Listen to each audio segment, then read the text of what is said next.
All right, let's talk about the Holy Grail, automated money. You know, everybody since the beginning of time been looking for two things. They've been looking for the fountain of youth and a way to automate income so, you know, money's on trees. And a lot has been written on that. You see books about it. I'm going to tell you right now what my 2 cents is about that subject of how you can automate your income. I mean, the first question is, can you really do it?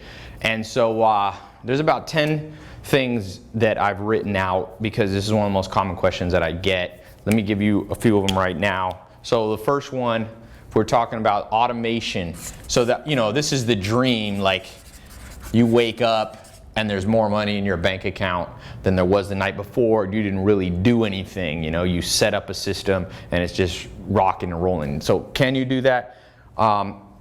Anytime I want something in life, I always use a principle of logic called inversion. So Charlie Munger, the self-made billionaire, him and Warren Buffett made a $300 billion company, and Charlie Munger says it's because he understands inversion. So to get what you want, you have to think about what you don't want. So what are the things that keep people from getting automated income? Because I would say out of the business that I've started, invested in, I'm a mentor, or you know, an advisor to, only about 1% of them would qualify for this principle of automated income. For example, I know a guy, just an acquaintance, I don't really know him too well, but he invested in a company, got in real early, and he owns like 1 or 2% of the company, and he gets a dividend check, okay? And he moved to Mexico or something. I forget where he is in South America. He's an American guy, and he just literally just gets a check, and he makes about, I think the check is about 10 million bucks a year. Okay, he got in early. So it's not very common. Most of us, me and you, wherever you are financially, we've been through periods where you're grinding it out to make money. So automation is the opposite, obviously, of grinding out. Now, here's what I think about it. Number one, there is a myth that it's all about the idea.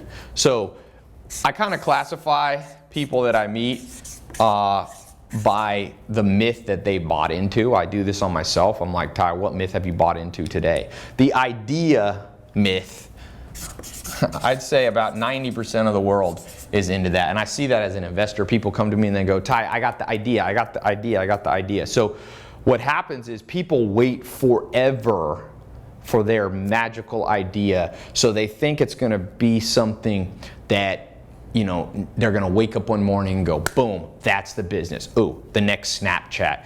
It doesn't work like that. If you look at the 1% of people who figure out how to automate their income, it's all over. In fact, that guy that I told you that makes millions and lives in South America, he invested in some trash companies, believe it or not, like waste type companies in the United States. And he got in early.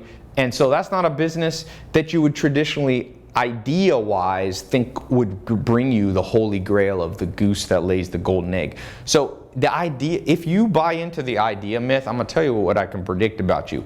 20 years from now, 10 years from now, 30 years from now, if I met you, you'd be like, I'm almost onto it. I'm just waiting. Like you know, you meet those people. Don't be an idea myth person. It's much more, automation is much more about two things. It's about structuring and force of will. So here's what I mean by this. Structuring basically means, pardon, I have bad handwriting. By the way, you like this shirt? Somebody made it for me. It's got my name on it. They mailed it to me. Thought it was a cool idea. Anyway, structuring. So what I mean is, it's not per se a specific industry. It's not, I was just reading the book about Paul Allen. He co-founded Microsoft with Bill Gates. It's not like only computer people get rich. So you have to have a computer type idea. It's not like only people in Wall Street are the ones. You can structure almost any industry well so that it has some level of automated income, or you can structure it poorly. So you don't have to wait forever. You should use all that brain power instead of the magical idea on thinking on structuring. And there's a lot I can talk about that. I'm trying to keep these videos relatively short because people are busy. I know you're busy. And then the second thing, force of will. You give me one person with the amazing idea with no persistence and tenacity, they're never going to create an automated income. You give me another person who has a so-so idea, but they're willing to push. You know, it takes, like the old saying goes, you know, To get what you want, you have to deserve what you want. You have to grind at some level. So even if you want automated income, there is a point, inflection point when it starts. Before then, you have to put in the work. So the number 2 thing, the myth that keeps people from getting automated income. So there's the idea myth, it's the hard worker myth. If you look at comments I get sometimes, I get people saying stuff like, Tai, there's only one way that none of this stuff, you don't need to read books, you don't need mentors, which is absolute BS, trust me. I was just on the phone today interviewing Ryan Holiday. He's one of the top he was the head of marketing for American Apparel, right? Built a $1 billion brand with them. And we were talking about this, and it's like, it's not just that you put your head down and you work harder than everybody else. Because if that was true, next time you go to a restaurant, who do you think is working the hardest at that restaurant? Do you think it's the waitress? Do you think it's the cooks? Do you think it's the busboy? Or do you think it's the owner? Now, I don't know who works harder, waitress or busboys or kitchen staff, but they work a lot harder than the owner. So the owner makes more despite the fact that in terms of pure physical exertion. So if your plan is just to work your way, you're gonna work your way into the ground. There is definitely, not to be cliche, there is definitely something to the thought of smart work. It's like I see people and I actually feel bad. I get 3,000 to 5,000 people email me or contact me on Instagram, Facebook, whatever, a day. Right? So I get all these people pouring out like, dude, I'm trying this. And I see like 50% of people, their thing is like, I'm just gonna work a little harder. Like, I need to structure my day. If I just woke up at 4 in the morning, I'd get more done. Well, that Pareto principle you've heard of before called the 80-20 rule? Without a doubt, 20% of the work you put in life gets you 80% of the money. That's been proven. Pareto was an Italian economist. It's been proven over and over to be true. So you can't just out hustle, because if that was true, we'd live in a world where people doing construction were making more than people who are in glass offices. All right, number 3, the third myth, and I think a key, you got to ask yourself, if you want to automate income, are you a wanter or a wisher? These are the 3 types of people that I never see automating income. And I've been able to automate income in different businesses, and when you get it right, it's insane. And that's why I said there's about 10 things that I've done. These first 3 are the things I've avoided. They're like the landmines. Then there's some other things like the front loading effect, power scaling, all these other things that you do. I don't know if I have time to get to those right now, but I'm actually gonna do, people are asking me to do these online talks. So I'm gonna do a free online talk. If you wanna know the complete, what I call $1 million blueprint that I teach when I buy a company and I retrain and rehire, new people to manage the company, this is what I teach them. This $1 million blueprint, it's about 10 principles. So there should be a button below me or above. Click it. It'll take you to my website. It's absolutely free. You can register. By the way, don't wait too long. Some people do it to the very end. And the last 2 I've done have literally crashed the servers. So many people because they're free, right? So tens of thousands of people try to get in. So I'm limiting how many people that I let in so I don't blow up my servers. I'm actually having my coders recode the comment code so it doesn't crash everything. So if you think this will be helpful to you and you want to learn, you want to shave 10 years off this $1 million blueprint learning curve, go ahead and click the link wherever they are. You just sign up. It's no obligation, or you don't have to pay or anything. And it'll tell you what time. We'll translate it. We'll convert it to your time zone, so you know exactly what time to show up. And then you can just watch it on your phone or your computer, or whatever. But let me give you the third one right now. So wanters and wishers. The sad news is some people are all 3, which is a real disaster. This is the most common. Jim Rohn is a famous life coach. He died. It's sad. He's a genius guy. You can find him old YouTube videos back like 70s and 80s. He's the guy who trained Tony Robbins. And so one thing, the analogy that Jim Rohn said, he said, the world doesn't respond to need, it responds to seed. The world doesn't respond to need, it responds to seed. The way I think of that, I lived on a farm for 10 years. It's like if you're a farmer in October, and you're hungry and you're standing in a field and there's no corn and there's no tomatoes and there's no apples, you can't just yell at the earth and go, I'm hungry. The earth doesn't respond to that. The only thing the earth does is respond to the seeds that you planted 6 months earlier in April. You can't be eating in October if you didn't plant. And no matter how much you cry, no matter how much you want, no matter how much you wish, and we live in a world, there's lots of different theories on what it takes to make money. There's, The Secret, and I believe in some of that. There's the Power of Positive Thinking and Norman Vincent Peale and all these books. You guys know I love books, without a doubt, the people who create automated income are people who are masters of planting seeds ahead of time.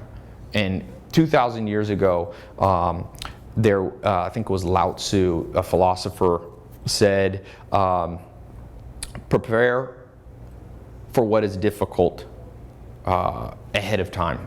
I'm butchering the quote. I'll remember in a second. Do what is difficult. Do what is difficult when it is easy. Do what is difficult when it's easy. And so the farmer who plants when he's not hungry, it's easy to plant then. And most people, and I hope this isn't you because this was me at one point, my plan to make more money was to wish. I would sit there and go, what if I won the lottery? And then what happens is a negative spiral because it starts leading you into anger. So you start getting mad about things you can't control. You start going, but the government, but my parents didn't, but my school. But the point is, that's over. Stephen Hawking, one of the leading physicists of all time, he says he used to think that time would reverse at some point in the history of our universe, that the universe would contract and time would go back. You could go back in time. You would be like Benjamin Button, old, and then you'd get younger. But he says he made a mistake. 20 years later, 30 years later, he said, the arrow of time always moves forward, thermodynamically, psychologically, and cosmologically. And so what that means for you and I in practical terms is that when you want and wish, you're focusing on things that according to the law of physics cannot be altered. So wanters and wishers are always misplacing their energy. And so I'm telling you this, greatness is cool under pressure. If you're completely broke now, or you've made some money but you're plateaued, you're not going to want and wish your way out of this. It's good to be optimistic at some level, enough to give you hope, but that has nothing to do with people who make big money. Mark my words. I've been broke and I've made money before. And I will tell you, it wasn't because I started going, hey, I deserve more. This is going to happen. There's nothing wrong with doing that in minor amounts, but what's better is planting seeds. And you must become, in Silicon Valley talks about this accelerated cycle called the lean startup, or the MVP, the minimum viable product. And if you look at companies like LinkedIn, Twitter, for example, I just interviewed the guy who wrote the book Hatching Twitter, which is the first real story of the founding of Twitter. People don't realize Twitter was started in 2 weeks. 2 weeks. It went from idea to a beta version, and that beta version wasn't that good. It was like a text. It didn't have hashtags. It didn't have usernames, but you know what? They had momentum. And the opposite, if you're a wanter and wisher, you must become a momentum creator, because you know what the end result of the momentum, the 4 Twitter guys, you got Jack Dorsey, you got Evan, you got Biz Stone, and a guy named Noah. Those 2 main guys, Ev and Jack Dorsey, they're worth over $10 billion. They were worth billions early 30s. Why? Because they weren't wanting and wishing. You must create momentum where you are, and you gotta transpose all that mental energy that the vast majority of the masses of humans make. My favorite quote, Thoreau, the mass of men lead lives of quiet desperation. What is called resignation is just confirmed desperation. So don't fall into these 3. Now, there's 7 other things. So these are what not to do. There's 7 things you need to do. I need a little more time to go over that. So like I said, I'm going to try to keep these relatively short. So there should be a link below. Click it. It's completely free for all you suspicious people. It's free, literally. You don't have to pay anything. And if you're super suspicious, I always tell people that are super suspicious, don't even bother. Super suspicious people never get anywhere, by the way. It's okay to be, smart, but cynics lose. So at some level, you got to understand these 3 and these other 7. So I got this free talk. It's the same blueprint that I literally, when I call it a blueprint, I literally print this out. And if you're ever here in Hollywood and come into my company, you know, at any given time, I'll have 40, 50, 60 people in the office that I'm taking time to train on these same principles so they can go out and run multi-million-dollar companies that I buy or that I start. So check it out. Click the link below, might be above. And check out this $1 million blueprint. I promise you that these principles work. For some of you, you only need to make an extra $1,000 a month. For some of you, you know, you got high aspirations. You want to be the next Jack Dorsey or Bill Gates. This stuff works. It's scalable at all levels, no matter where you are. It works for guys, it works for girls. So it's good stuff. Remember, of all these, the most deadly of the 3 that I talked about is probably these 2, the idea myth, the wanter wisher. You don't need just an idea, you need a structure. I remember I was actually at the SLS Hotel in Beverly Hills, and when I was first really starting to make some money, and I sat down with these guys that were big money guys. These guys had made, you know, 100 million bucks, and I had a lunch with them. It was at a conference, and one of the guys looked at me and he said, "Tai, it's all about your structure." And I didn't know, I remember thinking, what's this dude talking about? Is he just making this up? And now I realize at the end of the day, structures win. So I'll be talking about that plus, you know, these 7 other things. Check it out, click the link. And by the way, on that you can ask, there's live chat, so you can ask questions and get responses in real time while you listen in. So click the link, it'll show you the time, and yeah, talk to you soon.